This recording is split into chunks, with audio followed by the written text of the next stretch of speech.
জুমার দিনের প্রথম সুন্নত হচ্ছে জুমার দিনের ফজরের নামাজটা জামাতে পড়া। সবাই কয় খাইছে, হুজুরে দর্শে জায়গা মতো আসল জায়গায়। ফজরের নামাজে ভেজাল আছে না নাই? দুই নামাজ মুনাফিকদের কাছে সবচেয়ে কঠিন, একটা হচ্ছে ফজরের নামাজ আর একটা এশার নামাজ।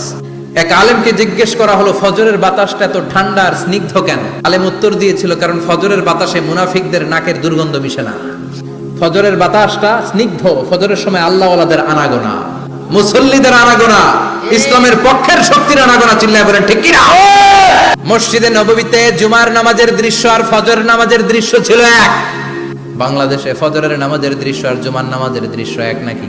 ফজরের নামাজের সময় মুসল্লি নাই, এক কাতার হয় না, আর জুমার নামাজে পাক্কা মুসল্লি দেরি করে গেলে বারান্দায়ও জায়গা পায় না। তাহলে আগামীকাল ফজরের নামাজটা আমরা জামাতে পড়বো ইনশাআল্লাহ। এত আসতে আরো জোরে পড়েন ইনশাআল্লাহ।